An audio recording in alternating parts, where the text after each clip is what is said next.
And we want to welcome all of you to this panel. One of the things we have attempted to do as a Congressional Black Caucus is to discourage people from saying, I'm going to the CBC or I'm going to the CBC weekend. As you know, the media turned that into whereby it read like there's a weekend party.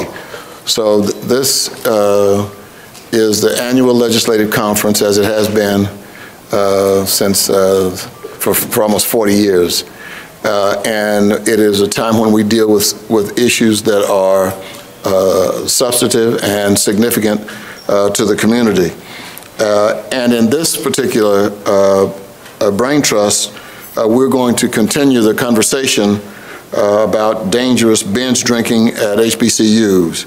Earlier this year, we had the first session, which was over on the Capitol, and we thought that it would be of great benefit if we wrangled with this issue during the ALC. As I have mentioned before, my best man, the closest friend, the man who was the best man at my wedding, we went to college together, played football in high school and college together, was killed in a drunk driving crash in Colorado by a young guy who was having a ball drinking on the weekend. We are very pleased that we have this partnership with the Century Council. The important issue of binge drinking was actually researched by Morgan State University in 2012, and it was the first time such research was done, and the study compared data on the attitudes and behaviors of HBCU students, which was sorely needed and lacking. And we are fortunate that someone actually had this kind of interest, because the data was compared with predominantly white universities nationally. And you may be familiar with our panelists, Dr. Shaquille O'Neal for his work on the basketball court, but you also hopefully are familiar also with the work he's done on this important subject and his involvement in community affairs. He is also a doctor, a director, and instrumental part of this effort. And we've done this in conjunction with Morehouse College as we've attempted to bring this issue to the forefront. And so let me introduce you to other members of our distinguished panel. Mr. Ralph Blackman is currently the president and the CEO of the Century Council. And the Century Council was founded in 1991, and it has raised over $200 million from the distilled spirits industry to fight drunk driving and underage drinking. One of my colleagues in the House asked me the other day about why would this industry put money forth. Well, it's not good advertisement for them when young college kids with their future head end up with their car into a tree or a head-on collision with another car. It's not good publicity, and we also appreciate the fact that they were willing to help deal with this issue by supporting the Century Council. Mr. Blackman began his tenure at the Century Council in 1996 as Vice President for Public Affairs, and he's responsible for strategic planning, operations management of more than 20 staffers, some of whom you've seen around. I want to, and there's a lot more I could say about each of the panelists, which I won't say because I think it's going to be more beneficial if we use this time for you to have a chance to hear from the panel. Dr. Linda Lubert has done a study on binge drinking at HBCUs, and she is a political economist with a PhD from the University of Texas at Dallas. Yay, Texas. Yay, Texas. Yay, Texas. She completed a postdoctoral research at the University of Michigan in the Ford Foundation program on poverty and public policy, and program for research on Black Americans at the Institute for Social Research. Currently, she's an assistant professor in the economics department at Morgan State University. And prior to the economic department, she worked at the Institute for Urban Research, the IRU at Morgan, as a research associate, where much of her work was within the community. And then Dr. Linda Kirkland Harris has been the director of the Hampton University Student Counseling Center since November of 2006. She is a Virginia licensed professional counselor and a fellow of the American Association of Pastoral Counselors. And following graduation from Providence, Rhode Island Public Schools, she completed undergraduate and graduate degrees from Bates College, Rhode Island College, Andover Newton Theological School, and Boston University Graduate School of Arts and Science, from which she received her PhD in pastoral psychology in 1993. I will no longer brag about my MD in theology, at least certainly not when she's around.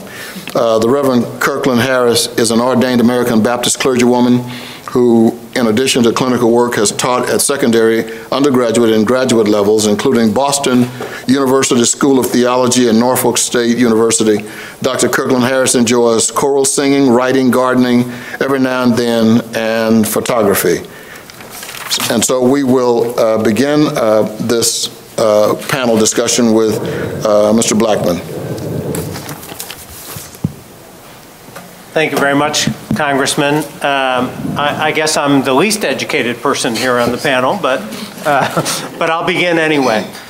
At the Century Council, we have been concerned about college binge drinking for many, many years, and I wanted to put this program in perspective for you, which is national research that we did, where we looked at the attitudes and consumption among college students across the nation. When we went into those crosstabs and when we started to look at African American students, we looked at a number of issues, but we had been working with more than 100 schools around the country and realized that there were no HBCUs that were represented. And so that began a thought process on our part about whether or not those schools really were different, were the same, whether students who went there faced the same challenges or different when it came to alcohol. And so the goal of the panel today was to talk to you a little bit about the national research that we did. Dr. Lobert talking about the sample that was done of HBCU students. Dr. O'Neill talking about the communications that we undertook to go out with messaging to fight this issue. And then Dr. Harris Kirkland to talk about what is going on Hampton's campus as an example of the kind of work where we've taken from research down to the real practical, where the rubber meets the road on the campus. So we won't run on too long. There should be plenty of time for discussion. Again, we had some objectives in mind to gain a better understanding of the drinking behaviors of college students, to really understand the kind of messaging that was necessary to resonate and therefore be effective with these students, and to look at see if there was a sort of nationally relevant framework for the messaging. So again, in 2009 and then again in 2010 with the Ad Council, we went out across the nation to tease this information out. What we found was that on average, college students reported drinking more than 4 to 5 drinks in a 2-hour period. The government's definition for binge drinking, about twice a week. And as you can see here, the blue bar being the national sample and the red bar being African American students in the national sample, again, of campuses around the country. And what you see here when you look at consumption is that the African American sample is pretty close to what the national sample is. But you can also see that quite a number are doing it 3 to 4 times a week, and still more 5 to 6, and even more than 6. So you're talking about a great deal of overconsumption. We wanted to look at their approach to alcohol, and so what we found was, in fact, when you looked at a question that said, I feel like I have a good grasp on my drinking and always maintain them, again, you had 78% among the national sample, 75%, again, a similar number among African American students who, while they reported this level of binge drinking, also maintained that they had a good grasp on their drinking, which, caused us some concern. Typically drink earlier in the night and taper off consumption. Again, you can see that the national sample and the African American students are generally the same. Don't always realize how drunk I am until several drinks later.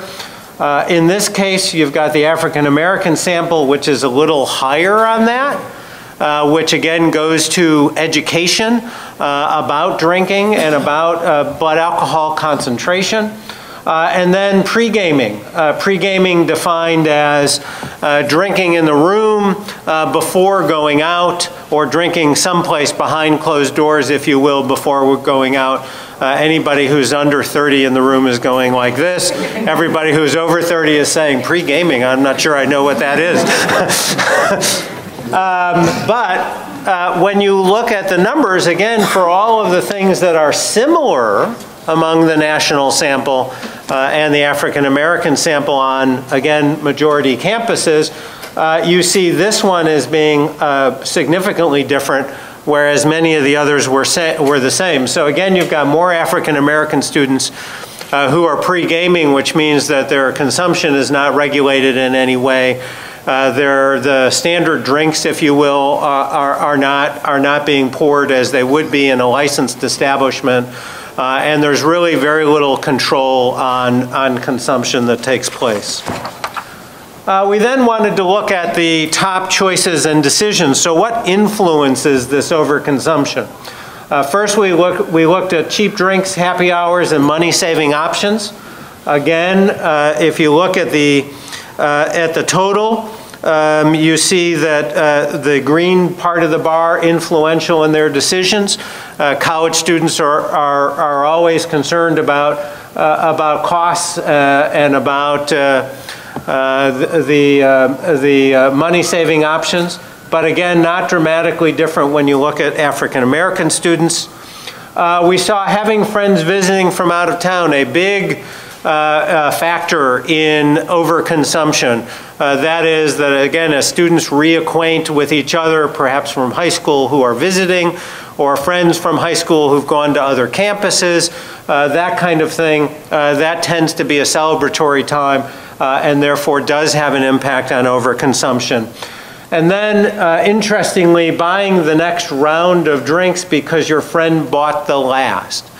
There is a little bit of a drinking code. And again, you see numbers that are not significantly different or are very similar, the other side of that, between the national sample and African American students on the majority campuses.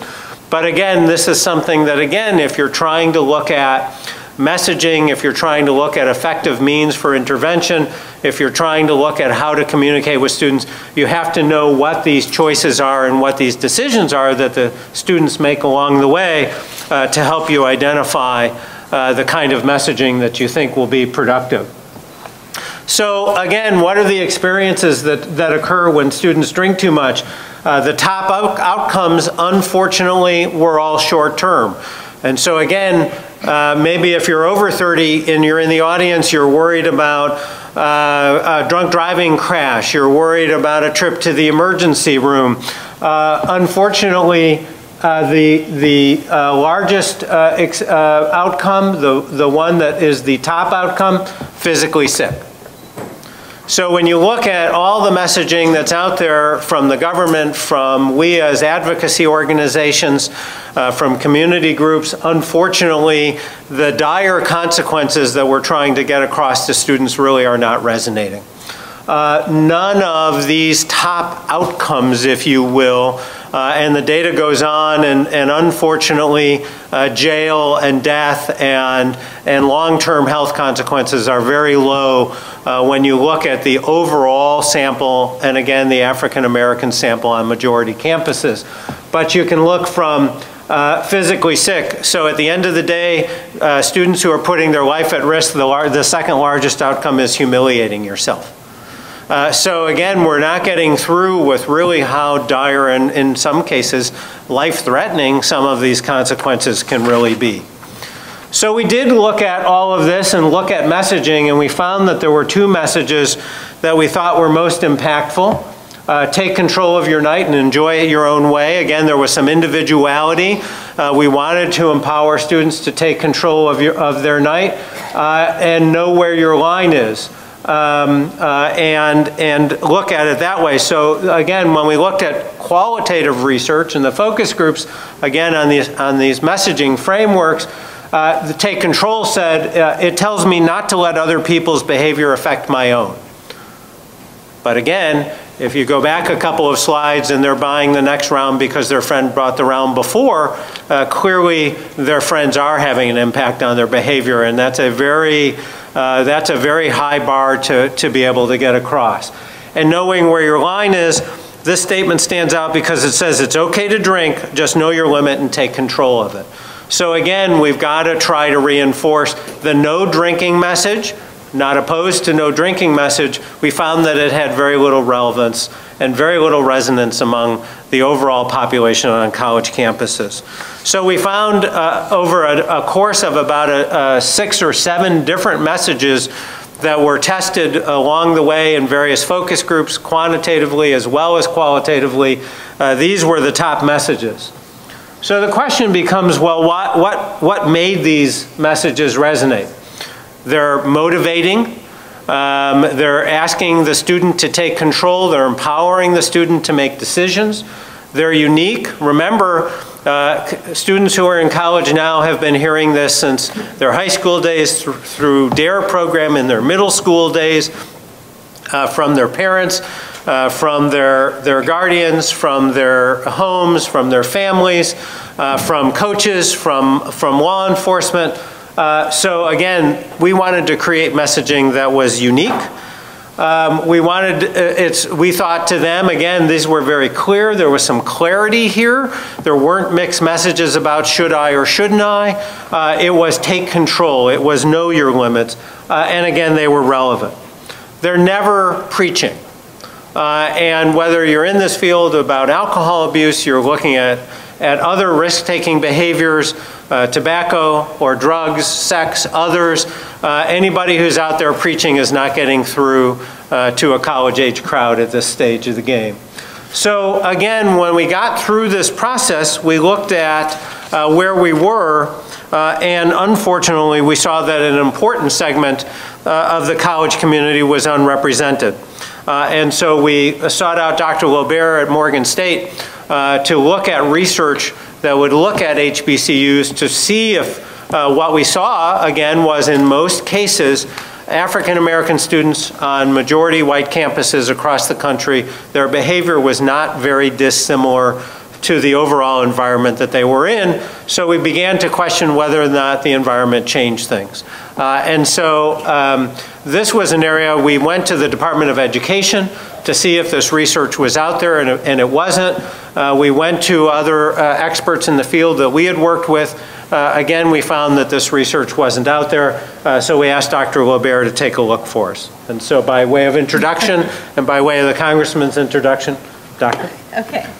Let Devin change to your presentation for you. Actually, I would like to stand it. I don't know, I'd like to see who I'm talking to, and I can't really do that sitting there. It's your classroom preparation. I guess that's the case. Well, good afternoon, everyone. My name is Linda Lubert, and I'm a professor at Morgan State University. And I have to just say this really quick, but I'm a rock chalk Jayhawk in the beginning from KU.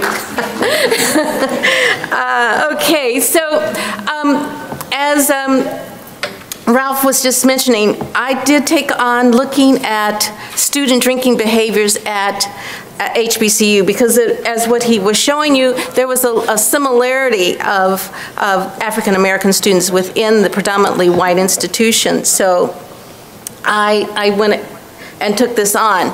So just to give a little description of this, so this project was actually designed to be able to look at compare the drinking behaviors and attitudes of students who were attending the predominantly white institution and to those of the HBCUs. And so I'm going to give you then some comparison of that. So the way that the survey was set up, we had a background where we were looking at demographics, the psychographics, and that's simply a way to identify values and attitudes of the students, and also the media habits. We then looked at the drinking behavior and their attitudes of that, as well as then we looked at the responses to these potential ad council messages that the Century Council had come up with. The screening, there's a difficulty with this moving. It's not moving on my slide. Yeah. Anyway, we'll just continue. I don't know what's going on with the slide here. We had to screen to get certain students in this. So first of all, they had to be full-time college students at HBCUs. We had a mix of ages from anywhere from 18 to 24, as well as they had to go out socially at least twice a week and drink alcohol at least once. So we were wanting to get students who were actually social and drinking to be able to answer these questions. So that was the screening process. We had 43% of the HBCUs participate in this survey. As you know, there's over 100, slightly over 100, and so we did pretty well in capturing at least 43% of them. There were a total of 618 students. 64% were females, 36% males. 90% of course were African Americans, and 3% who identified themselves as multiracial, and others for the remaining group. And I just want to point out that overall at HBCUs, males represent 38% of students attending HBCUs, so my sample was pretty representative of students at HBCUs.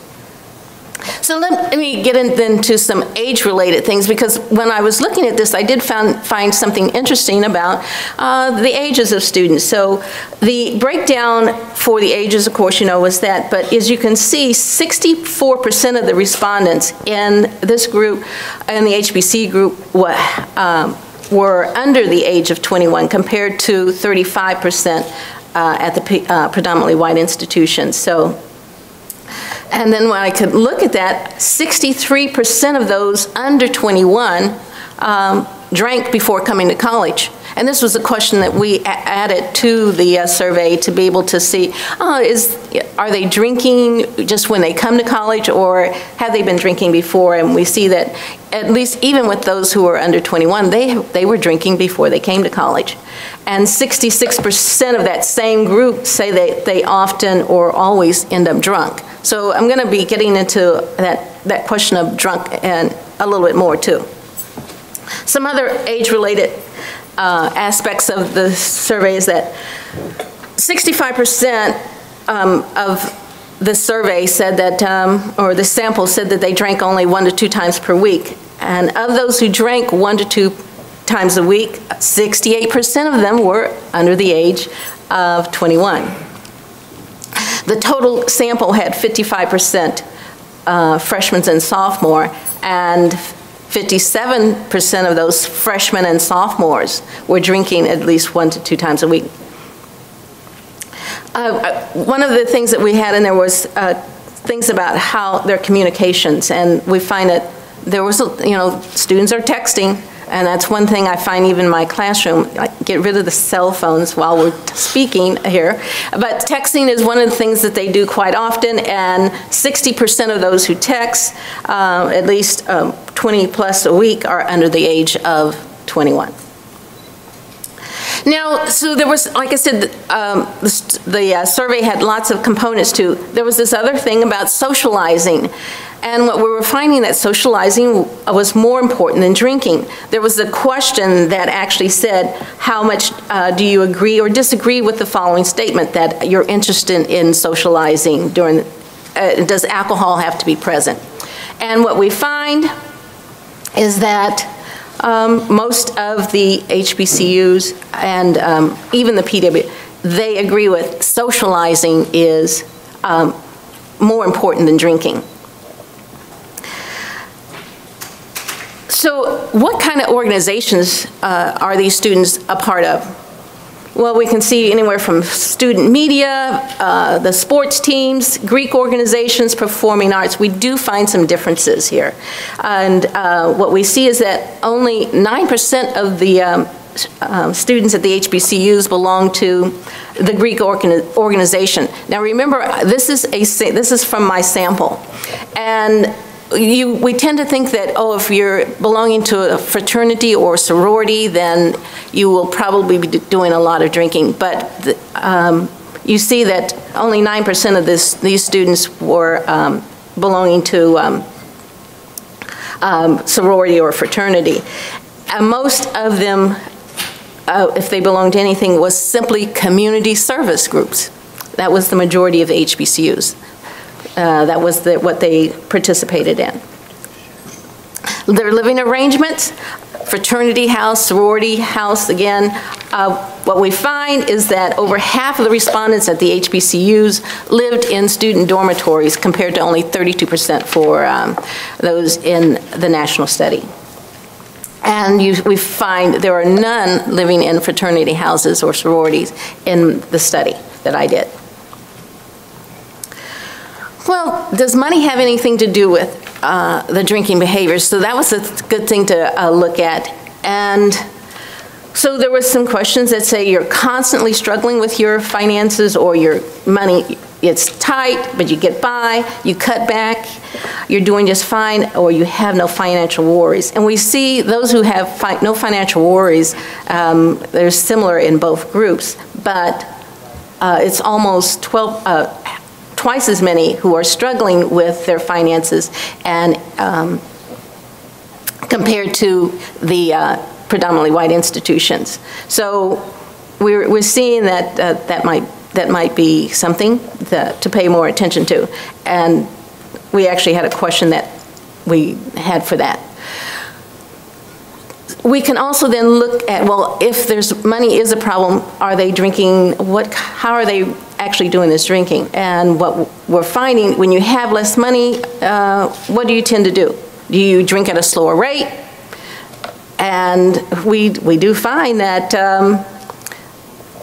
more those at PWIs are drinking at a slower rate, but they're saying it doesn't matter how much money I have.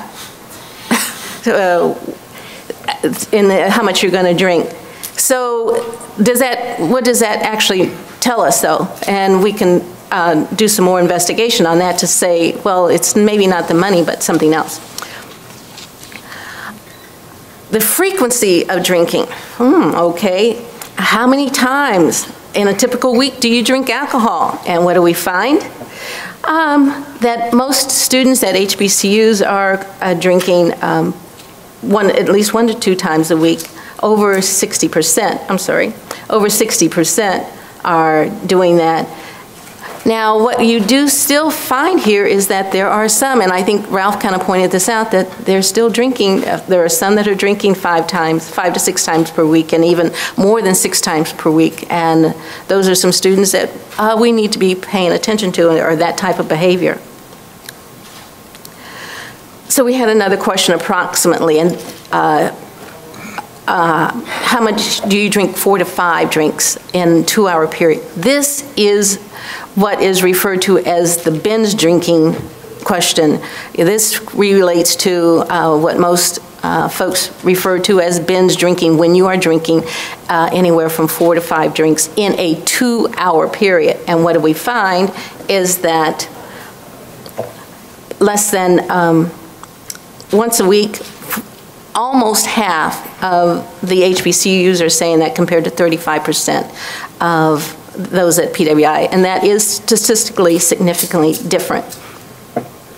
And we do, and let me point out also that we're looking at 15% who are drinking 3 or 4 times a week, compared to 21% at the predominantly white institutions. So binge drinking is occurring.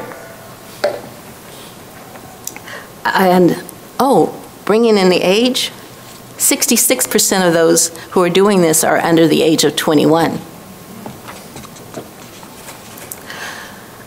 So students were asked, by your own different definition, how often do you get drunk? And what do we find for the HBCUs? Twice as many, I should say, of those at the HBCUs are never getting drunk by their definition, compared to the predominantly white institutions. But that often and always group right there, we've got 20% in each of those who are saying they're often and always getting drunk. So twice as many report that they never get drunk, compared to the HBCUs, predominantly white institutions. What are they drinking, and how much are they drinking? Well, we had a question that actually asked that, and what do we find? We've got from shots, mixed drinks, beer, and wine. And these are the numbers. And what we see, 1 to 7 are the red bars, and so you see that it's predominantly that.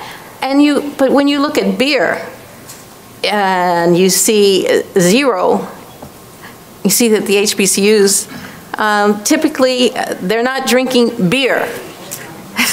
They're not drinking beer. However, you can say that they are drinking shots or mixed drinks, that sort of thing, okay? Which is interesting. And the amount per week, when we look at the mean, here we go, HBCUs 3.8 on the shots, but when you check out the beer, the mean for that, it's 5.7 for the predominantly white institutions. So we have a real difference in what the preference of drinks are. Here again, I've kind of more or less said this, but we can see that the wine also is not favored that much by either groups. Now, the drinking too much. Are we drinking too much? The question asks the students, do you ever feel like you drink too much? And what do we find? And this is simply a yes or no answer. 75% of the students at HBCUs are saying, no, I'm not drinking too much. But we still have a 25% who say they are, compared to the 60% who, compared to the 40% who say that they are at the predominantly white institutions. And then what does this mean, drinking too much? Because, yes, how do you define drinking too much? Is it more drinking too often, or too many nights per week, or drinking too much in one night or on one occasion, or both? So what we find here, it's pretty much similar in their answers when it says for both. And so we can see that it's too much, or on one night, drinking too much.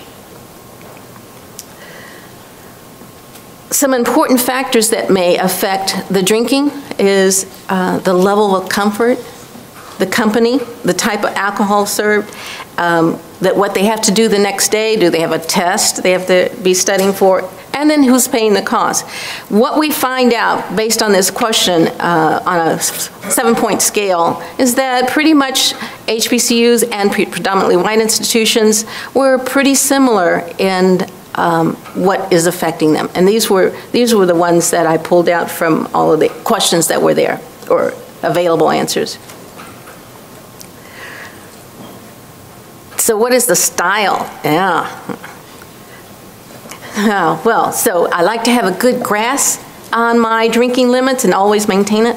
I like to pregame. Now, Ralph indicated even for the national study that pregaming was pretty significant, or significant for the African Americans, and we see it really popping out when I'm looking at the HBCUs compared to the predominantly white institutions. And that's probably the most that we find, or real difference in style. I also want to point out that that the HBCUs, they feel like they do have a good grasp on their drinking limits compared to those at predominantly white institutions. Is there pressure to drink? The question was, are there times when you drink but you really, and when you don't really want to? And what do we find? Yes. 25% who were saying yes at the HBCUs compared to saying 70, that's compared to 46% who are saying yes at the predominantly white institutions. So pressure to drink, that is something that I think as counselors or whatever we need to pay attention to. Experiences from drinking too much? Oh, well, what we find is getting a hangover. What we did for this particular survey, we did add this question of having a hangover. And so you can see that, yeah, that's pretty much one of the big experiences that we find in all of this. But there are some other things that are important that we should pay attention to, that blackening out. Or becoming a totally different person. Now, that is something we also should be paying attention to, because that's pretty high. Both samples were looking at high percentages of students who are saying becoming this totally different person is one of the things that's happening. So is there any motivation to change that behavior? We asked the question, would you reconsider your drinking habits? And what do we find?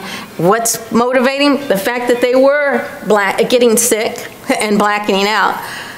Those were some of the predominant things that really said, this will help me change my behavior. The fact that I did experience this, yes, let me do something different here.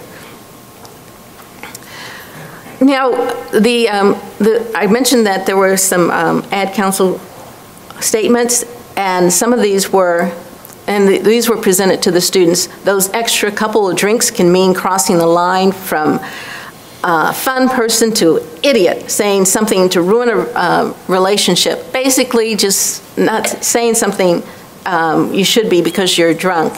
And you know where your line is, try not to cross it. Okay, yeah, that's a good idea. Smart and simple moves like eating before you go out and pacing yourself. Remembering these things could be helpful in not drinking so much. You should always drink at your own pace and not at the pace of others. Take control of your night and enjoy it in your own way. And just because some of your friends choose to drink dangerously doesn't mean everyone else does too. College students across the country are having awesome nights without drinking to the extreme, so can you. Great nights can only happen to those who experience enough to take advantage of them. If you stick to your limits, the potential of the night is limited. Okay, And if you're always open for more fun and adventure on a night when you're with your closest friend, but nights without those good buddies can fall flat. Don't force it. Some nights aren't just meant to be. So when we looked at that, we gave these questions to the students, and we asked them then, overall, how meaningful was these statements to you? They picked out the ones that were meaningful to them, and what we found is that those couple extra drinks can mean crossing the line from fun person to idiot and saying something to ruin. And some of the answers that I even saw when they could put in what experiences, oh, I texted somebody and I didn't really mean to, that kind of thing. So we can see that that was something that was important, and just because your friends choose to drink dangerously. These were some of the 80% of what we saw from the responders found that these two statements were the most meaningful. 71% from the predominantly white institutions found them to be, the first statement to be meaningful, but only 58% found the second one to be meaningful. The impact of these, so we asked them, did they have any impact on you? Well, you're always open to more fun. We found that here again, 82% of the respondents from the HBCUs felt that some or a lot of impact from this statement, while only 60% from the predominantly white institutions. And great nights, 77% of the HBCU students felt that a lot of impact from this, compared to 63% from the predominantly white institutions. So a message as an appeal to approach overconsumption.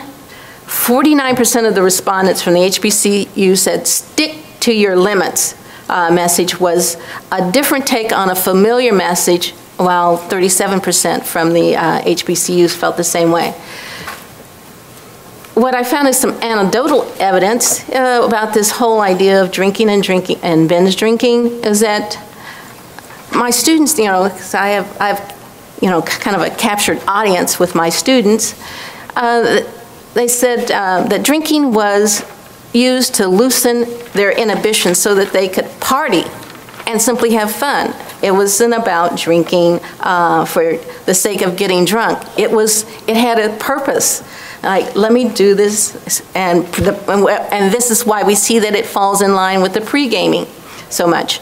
And the message, great nights can only happen for those who are experienced enough to take advantage, sticking to your limits. This is what they said really resonated with them. And here again, this was just kind of a capture from a classroom of what we found the attitudes and behaviors of student drinking. So in conclusion, students at the HBCUs do drink. So there's no doubt about there's any drinking, and that can always cause negative effects. The deal is that the amount is not quite the same as we find at the predominantly white institutions. And feeling pressure to drink, this can be a problem, even though it is more evident at the predominantly white institutions. And one of the things that could be more important is to having focus group at these HBCUs where students are encouraged to actually share their opinions, beliefs, and behaviors. This would be a fruitful endeavor so that we can even know a lot more and how to tackle this problem that we find.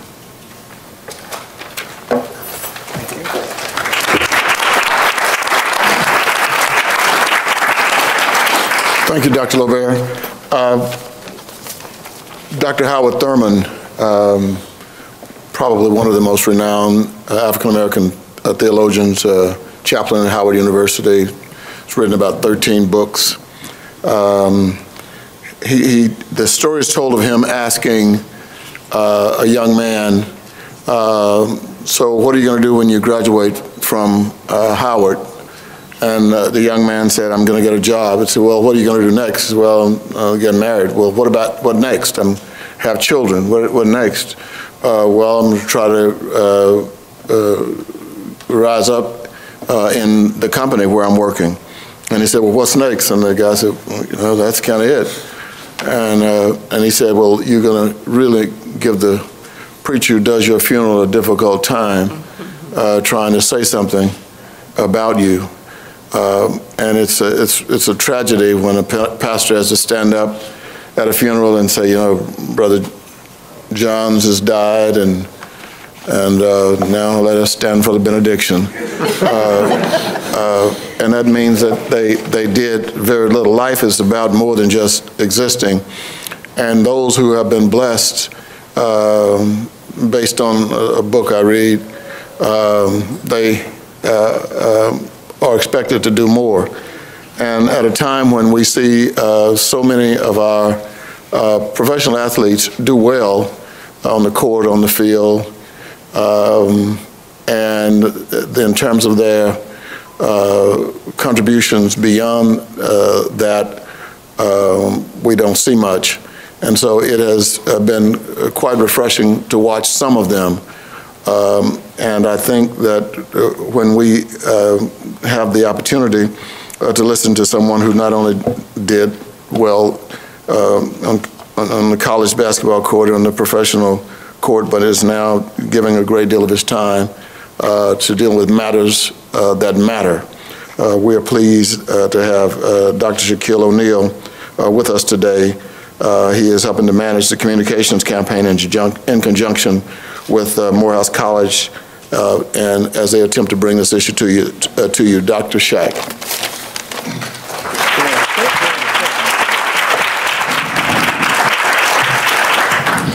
I thank everyone.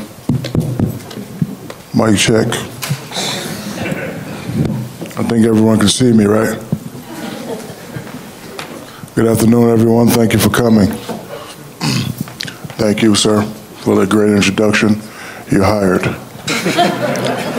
I want to say that I think it's safe to say around 2011, Ralph contacted me in the Century Council and he asked me that I want to be a part of this. And I told him I would love to be a part of this. This is something that I've seen but not really experienced firsthand. I think it's also safe to say that college, universities, and binge drinking is part of the culture. You know, it's part of the culture on Friday to get ready for the football game on Saturday. It's part of the culture to go to a club Friday night, get a few drinks, hang out. It's part of the culture to wake up Saturday. For example, we're going to LSU's playing Auburn this Friday. So they're already setting up tents now. So it's going to be part of the culture to wake up Saturday morning and take 4 or 5 drinks, 6 drinks. Game hasn't even started yet. 7 drinks, 8 drinks. Go to the game, have a good time. We win. We go to the party, we win. Now the culture continues because if you do that and nothing bad happens, in your mind, it's okay. Who do we play next week? When are we going to do it again? So it's my job to, help deliver the message, to them that it's not okay. What about the ones that tried to drive and ran into somebody's house? What about the guy that tried to drive and drove his car off of a bridge? And, the culture has to change. And, it's our job at the Century Council to help change it. I graduated film school a couple months ago. Me and Ralph had a conversation. I was like, Ralph, let's do something a little different. Instead of us always coming telling them what they should do, why don't we go to different universities and have them create the campaigns and I'll direct it. Have the voice of the student speak and say, you know what, I'm here, I see what goes on, I see the culture, this is how we can change it. And we did that, and we did Alabama, we did a couple other places, and then we decided to do the HBCU. And I was sitting next to this beautiful young lady. I was like, I've never been to an HBCU camp. Well, actually, I've been to Southern, but other than that, I've never been to an HBCU campus. So I was anxious to see the research and see what goes on. And after seeing the research, very similar. It's part of the culture. We got a game. We're going to hit the clubs. We got a fraternity party. And then, like I said earlier, the culture continues because we do that. Nothing happens. Go to class the next day. I'm good. I continue to do it again. So I was anxious to see how we could touch their minds, how we could reach them. And we conducted a focus group with HBCU students and And we came to the conclusion that social media and comedy was the best way to get to these guys. And, and using comedy that, we found out that would be the most impactful way to, hinder these students from binge drinking. Students these days, they're very social media heavy. Twitter, Facebook, that's how they communicate. It's a good thing, it's a bad thing, but that's how they communicate. I'm fortunate enough to have 8 million followers, 10 on Facebook, so I feel it's my duty to, communicate the message, the right message to these students about binge drinking. The culture has to change. It's going to be hard because they do it, nothing happens, they think it's okay, but, we have to, relay certain messages that, it's not really okay. This is what could happen if you make the certain mistakes. We're not saying do not drink at all. We just want you to drink responsibly. To many different people, that's a different answer.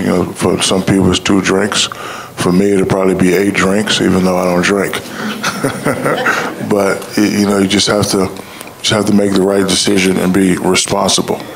And we wanted these videos to be entertaining, and so that the students could relate, and we did that, and we did a very, very successful job.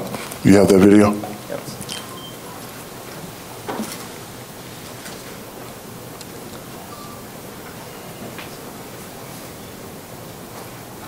Because there's a lot of stories that people get drunk, drive, and the stories are tragic. The problem with children and our people is, let's just say last year I went to spring break, and me and my good friend Tony, and we had 6 or 7 drinks, a little bit drunk, way above the limit. We drive home, we make it.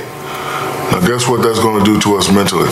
It's going to give us this Superman feel, and we're going to feel like we can do it again, and we can do it again, and we can do it again. But you can't do it again, because the ones that have had that Superman feel, they met their kryptonite, and they never came back. Being that I'm the biggest kid in the world, I understand that all kids have different languages. Florida language is different from a Washington State language. So, the way we promote at HBCUs is that, we promote it so, they understand. Make it cool, we make it hip. And, we speak their language because, in this world we live in, everybody's different. But the message is always the same. Be responsible, make the right choice, no binge drinking. Because what happens after that, tragic. I was a pre-med major in college, man. Pre-med major. You take a lot of classes when you're a pre-med major. You know what I mean? You got like from morning all the way up till... We created 7 videos advertised on YouTube, television, HBCU campus publications, and social media. And I think it was a very, very successful campaign, but there's more work to be done and more stuff to be done. And I'm glad to be a part of this campaign, and I feel good sitting next to 2 hot young ladies. And thank you, Ralph, for calling me to do this. But again, basically what I'm just trying to say is we have to help change the culture. It's going to be hard. It happens in every university, and I think we can do that through comedy, through negative stories. Just letting them know that if things aren't done correctly, what will happen. And thank you all for coming today. Thank you. And now the Reverend Dr. Linda Kirkland Harris.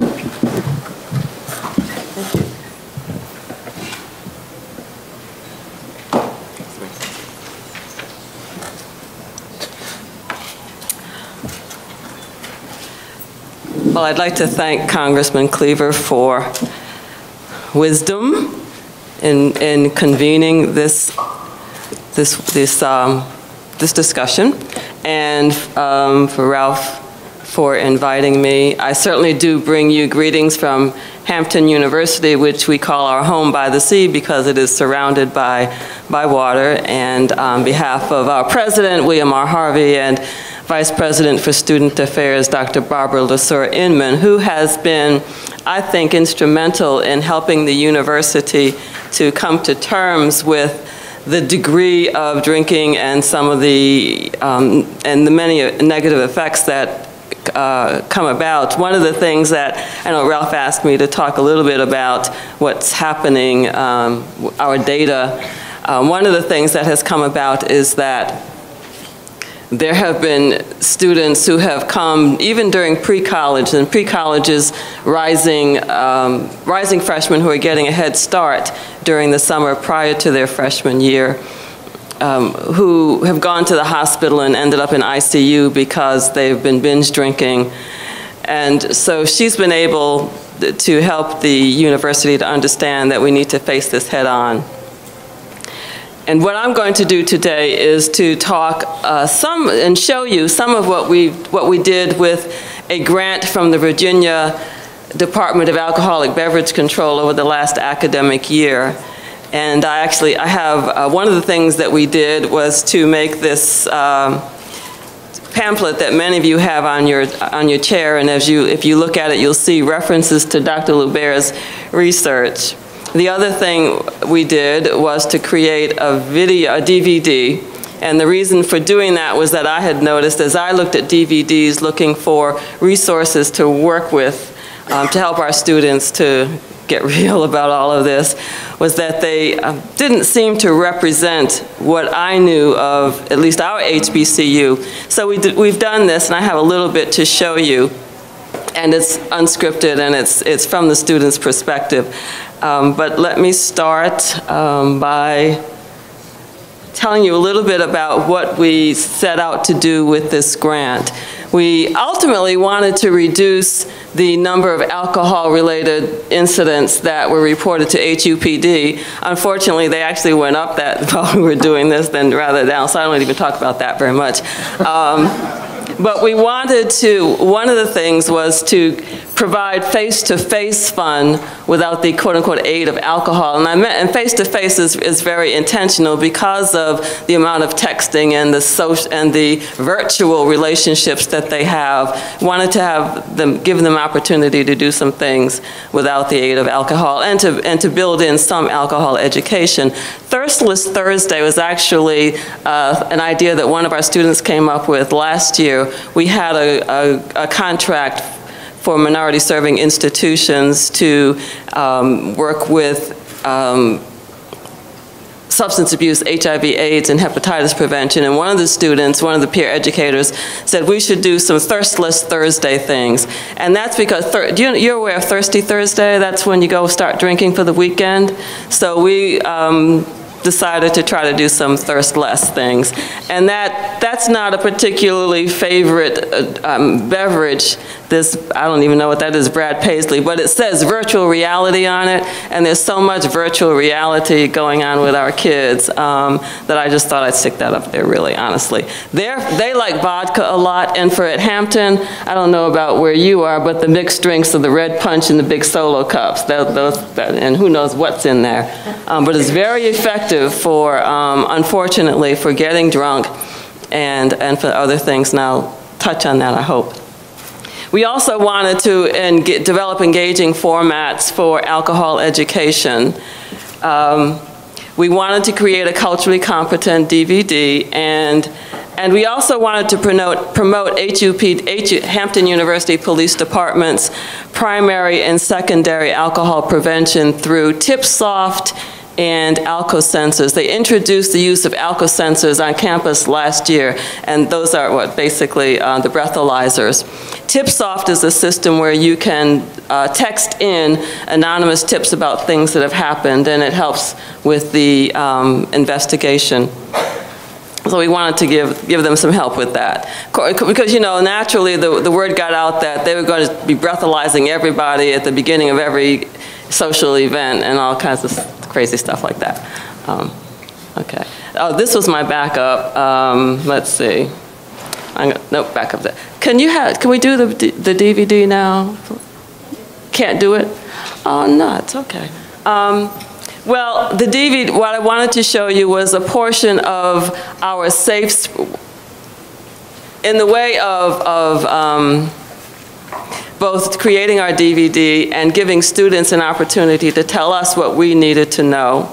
we did a Safe Spring Break event in the Student Center at Hampton University. During the 12 to 2 hour each day, there is music in the Student Center, and it's a magnet for students. So we went over there, laid out a big old roll of yellow paper, and asked them to tell us what they would do to be safe on spring break. And that thing up in the corner, the right-hand corner, is a picture of what they came up with. We had about 86 ideas that they shared with us. And I wish I could show you some of the footage. But it was very interesting. Now you see also in the corner on the top left, the Sober Chill Pledge, and you see the Sober Chill Pledge on the pamphlets. We made a little pledge card, and students had the opportunity to indicate which of those items on the pledge card they would endorse, and which they could sign on to, and we would have them sign the pledge card, and then we had pledge sheets that they would sign so that we could keep records. And they were simple things like, if I don't drink, I won't start. If I do drink, I'll cut down. I won't buy alcohol for minors. I won't leave a friend to sleep it off. They were really very forthright with saying, we're not signing this. We're not interested in this pledge. We won't even read this pledge. They are committed to drinking. It's part of the culture. And we know that the younger students are the ones who get in trouble more than the older students. And one of the things, obviously they're spreading their wings, but they're also, they tell us, trying to find out what their limits are. And so they experiment with seeing how much, they're partly experimenting with seeing how much they can drink. And once they think they know what their limit is, then they believe that they are aware enough to drink safely. And socially, now social drinking at Hampton University, I don't know about other places, social drinking means drinking with other people. It doesn't matter what time, how much, or anything, it's social drinking because we're drinking together. So that was one of the things we did, to have them tell us what they would be doing to stay safe. And they did things like talk about travel together in groups, don't ever leave the groups, don't ever leave somebody alone, take plenty of money. You never know when you're going to get in a jam. Be sure your cell phone is charged, and things like that. We also had, another thing that we did was to have a celebration, an observation of National Alcohol Screening Day. We've done it twice now, and we had someone doing manicures just to kind of attract their attention, bring them over. And we had some organizations in the area to provide information to them. We believe in having partnerships, and so we had some of our partners do that. One of our partners for the spring break, you see down in the bottom right-hand corner, is the Alcohol and Drug Education Coordinator at Joint Base Langley, Fort Eustis, an Army base nearby. So he's been a great partner for us, and we've done a few things together. One of the ways that we just straight up tried to give information to students in what we hoped would be a creative way was to have a mock court, and we called it Tell It to the Judge, and it was presided over by the Honorable Bertie Jameson, who is, I think, works with you some, and she is a judge in Richmond, Virginia District Court. And you see her, okay. So she was a real judge. We had conversations. She told me how she handles underage drinking cases especially. She entertains them, so to speak, primarily because they've gotten into trouble with drinking and driving. So Judge Jameson came, and we had one of the representatives from Hampton University Police Department, and they are sworn officers. They are not rent-a-cops, as the kids say. They are sworn officers. So we had one of the officers, Officer Walden, come and demonstrate how the ALC sensors are used on camp, how they work.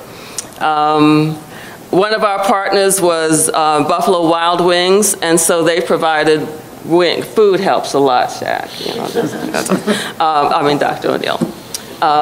Food helps a lot, so they provided some wings. In the top, and I actually have some of this on video too, in the top picture you see Judge Jamison, and way over in the corner there's a young woman standing, and she was one of the mock defendants. And when Judge Jamison sentenced her to 5 days in jail, we all gasped. I mean, it was mock. We knew it was mock. It was made up and everything, but it was so real. We absolutely stunned, and poor Daphne, her just jaw dropped, and she was amazed. And she says on video that, among other things, she realizes that this is really serious, and there were a whole list of things that she was going to have to do under this sentence, including just a whole list of things. And so she says that she's been telling her friends, this is real, don't drink and drive.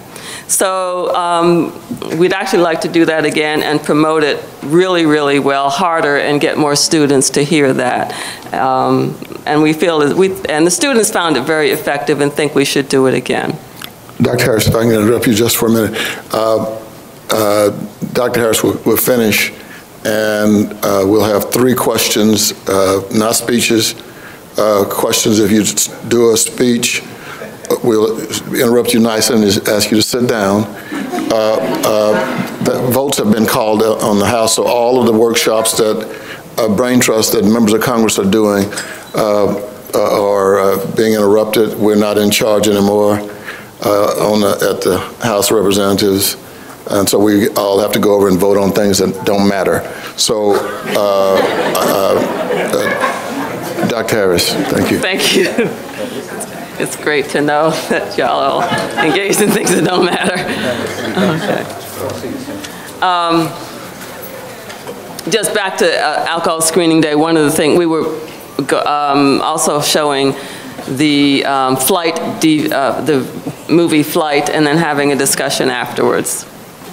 Okay, so those are some of the things that we did with our grant this year to try to provide some fun. We also did a couple of Thirstless Thursday skate parties, roller skate parties, and we provided transportation and the cost of everything except the skates, and the skates were only $1 a piece, and those are very, very popular. University-wide, there are some things that we do as soon as students hit the campus. In both pre-college and in New Student Orientation Week, we give them an alcohol seminar. And there are a number of things that we include in that. Information from the student handbook that Hampton is a dry campus, and that it doesn't matter if you are of age or not, it's a dry campus, and you can get into trouble for having alcohol on campus. There are disciplinary actions can be instituted whether you are on or off campus. Hampton students are told that they are Hampton students no matter where they go, so if they're off campus in the city and something happens, there'll be repercussions on campus as well. And this last year, we began offering an alcohol and drug education class. It's psychoeducational. It's not treatment. We are not equipped to do any drug and alcohol treatment. There are times when students' parents arrange for them to have treatment. We are actually facilitating arranging treatment for a student on campus for the first time since I've been there. We're in the process of doing that now for alcohol. And there is potential for arrest and incarceration. We have had students who have been arrested by either HU police or Hampton police, and they have gone to jail, and that's been stunning. So we start giving them information right up front. We also include in that kind of mass lecture situation information about how alcohol works in the body, because it's just something that happens. It's a good feeling that they like. They feel more social. They feel more loose, and they have no idea how that's coming about and what damage can potentially be done depending upon how much they drink. So we cover the brain and the visceral organs, the brain and behavior. We do the alcohol content equivalencies for wine, beer, and hard liquor. We talk about the blood alcohol level and concentration differences for men and women, just trying to give them information. Now Dr. Lubert, this will be meaningful to you, especially I think, 2 years ago, we did use the American College Health Association's National College Health Assessment with freshmen, and we got about half of the freshman class. That was 2 years ago. They're juniors now, and we found at that point that about 63% of them were drinking. This was in November of their freshman year.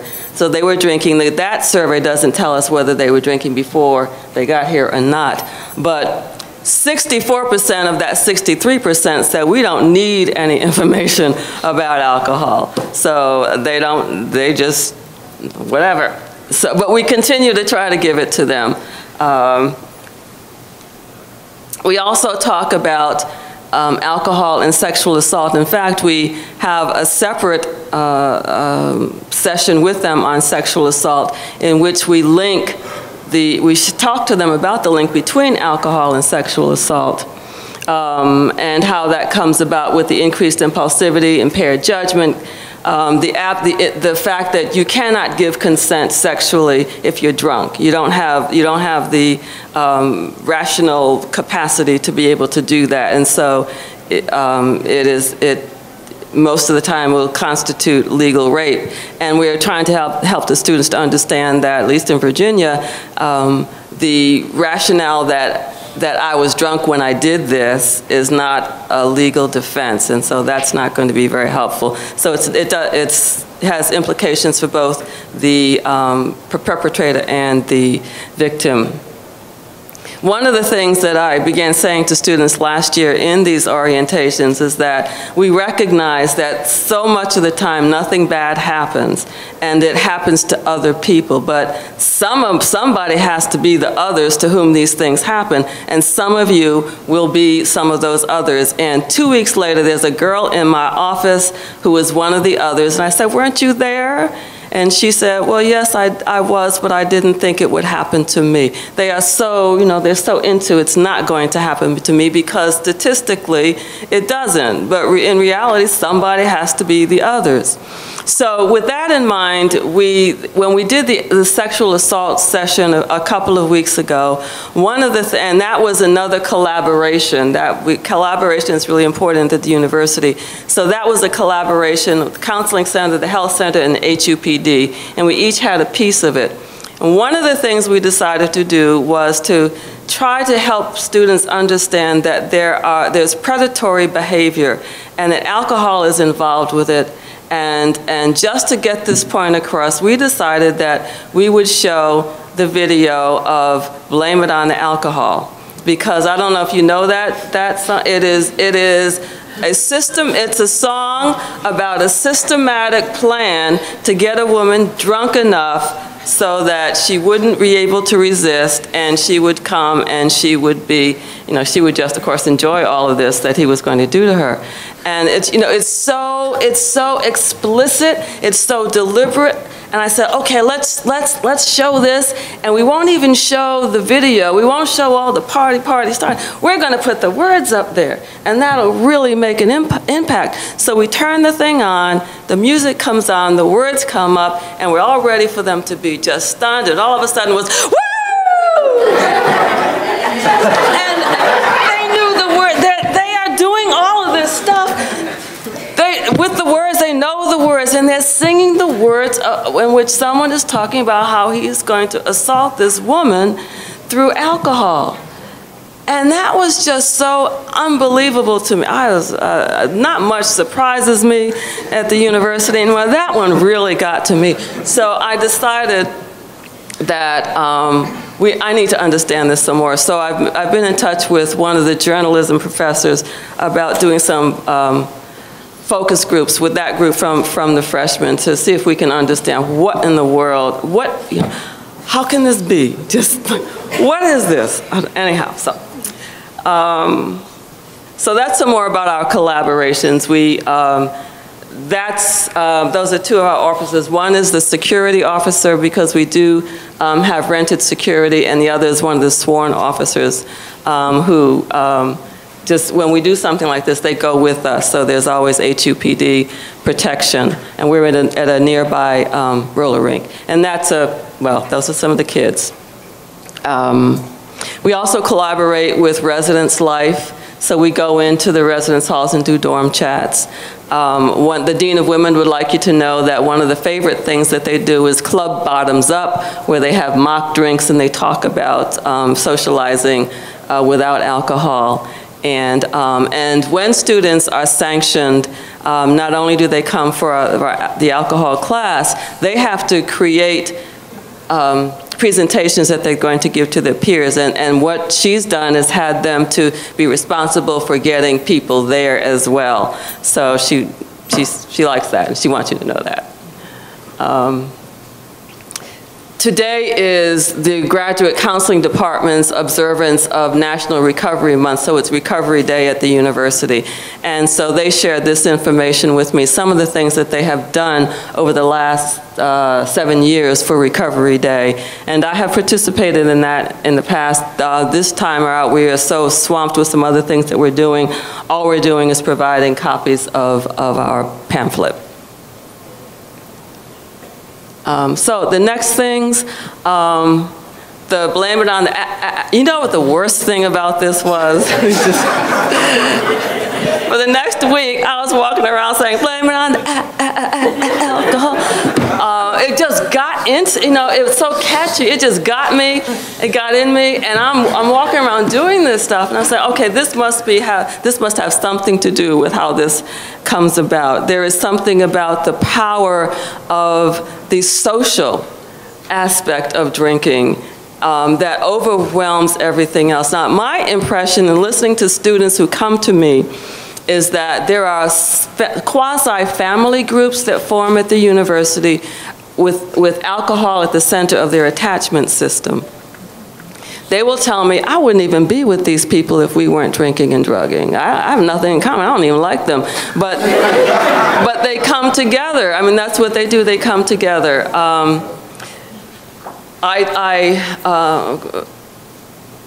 I raised this idea of the attachment system to a young woman who's so bright and goes from 0 to 10 very fast and blacks out.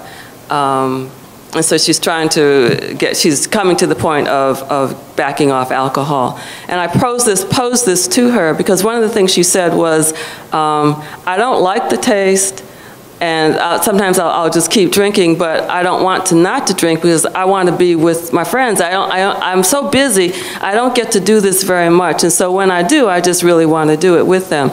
But she didn't think that alcohol was the attachment factor. She felt that they were one another's attachment factor. And at Hampton, students will readily admit there's a lot of peer pressure. They're very clear with that. And that was interesting to me because I know, having worked with high school students, they deny peer pressure, but these kids are saying, no, absolutely, there's a lot of it.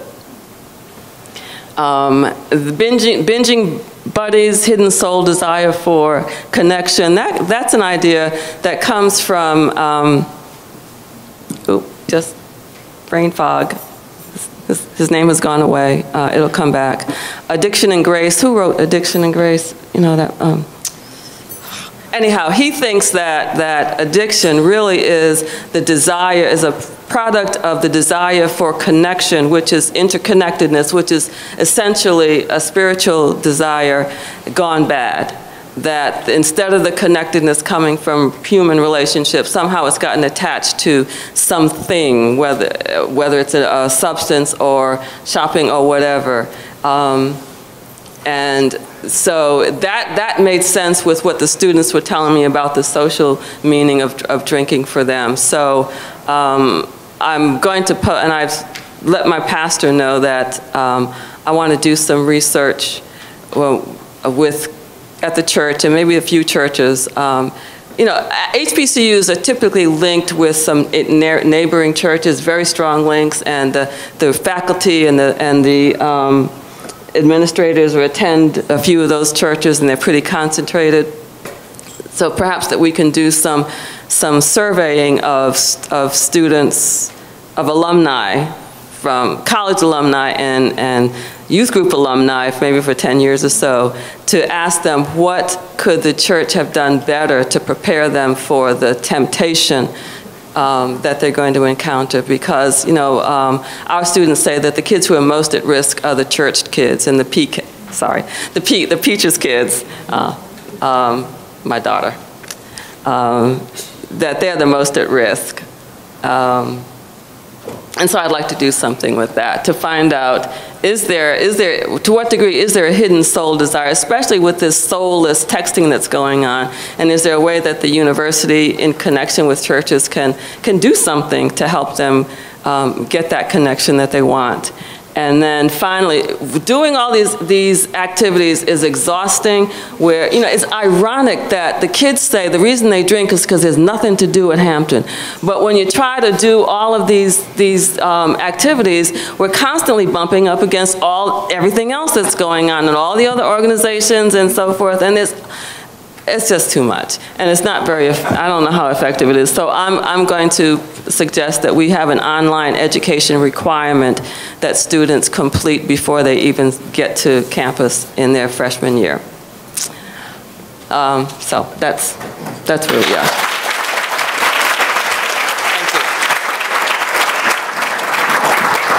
Well, I'll fill in for Congressman Cleaver by first thanking him for the leadership that he's shown on this issue on Capitol Hill, and then suggesting again that we had another opportunity from the announcement of our efforts to more or less the culmination of our efforts to come back and at a different forum to talk a little bit about it. And so what we've tried to show you today is that there's a lot of national research, and there's many different ways to capsulize and talk about the problem and focus on the problems.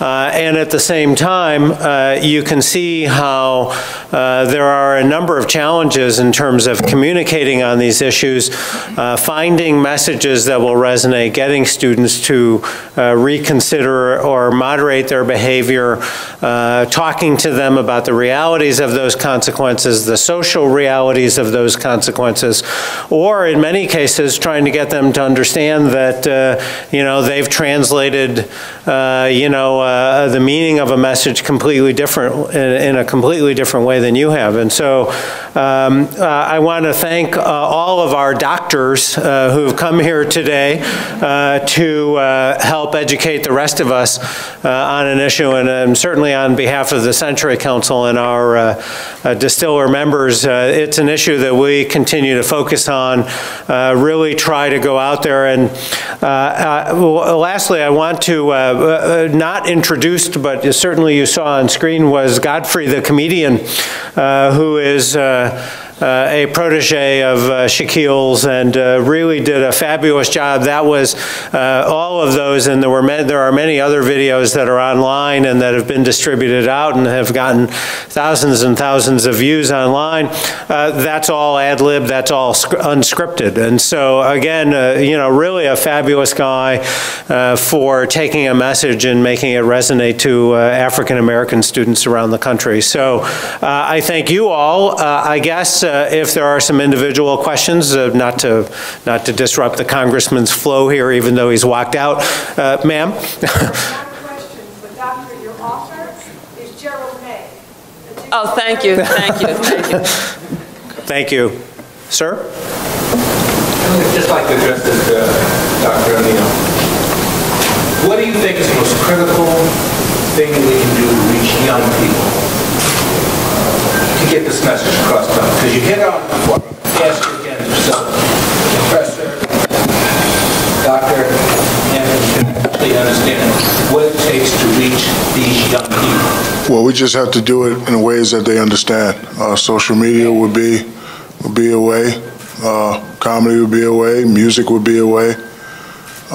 You know, TV ads would be a way. But you know, you have to do it in ways they understand. The other day I tried to give my son same speech that my father gave me back in '78, and it didn't work. No, I mean, you know, it didn't work for him. So then I had to, listen here, partner, let me tell you something. You know, I had to, I was going to say, like, listen here, partner, next time you get a 4 out of 15 in school, I'm going to have to do something to you. You know, and my father was, you know, I can't say what my father said, but, you know, it didn't work. So, you know, we just have to find ways to, you know, communicate with them in ways they understand. You know, me and Ralph, we always have this conversation all the time. I like using negative stories to motivate them, because I was, you know, a little bit part of that culture, and nothing ever happened. I mean, but like, you know, if you hear, you know, like for me, athletes, you know, this guy got caught drinking and he did this, he did that, he lost his scholarship. Once I heard a story like that, I was done. So, you know, me personally, I like using negative stories to say, hey, this can happen to you if you don't get it right. Yes. Just as a brief introduction, my name is Sherry Lee, and I'm actually a student at Howard University. So given the statistics and studies that you've studied and personal experience that you guys have, can anyone give a finite summary of what is to account for the differences in alcohol consumption between PWIs and HBCUs, and how can we control these factors?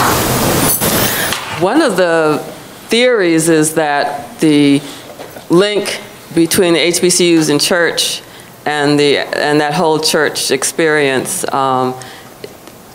is that is one of the factors that we are linked in that way. Another idea is that the care and concern, the personal care and concern that is a part of the HBCU experience towards students is a factor, and that there's so much emphasis on community service, and that it formulates that kind of mentality for them. But also it's financial. What my kids tell me is that they pregame because it's cheaper than going out and getting all your liquor that way.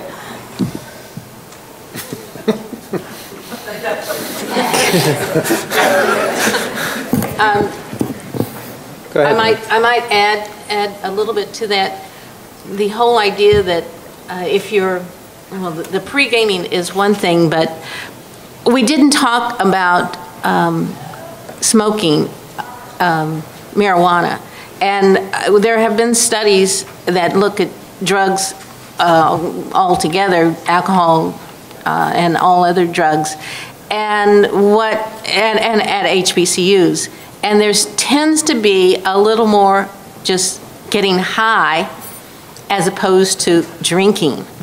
So, but this is about the drinking, but so we didn't bring in the aspect of getting high and like smoking marijuana, and that does play a key as to maybe why there might be some differences. And I don't know the any numbers or statistics of getting high for students at predominantly white institutions, but that's just something that from some other folks that I know are doing research, what they've found.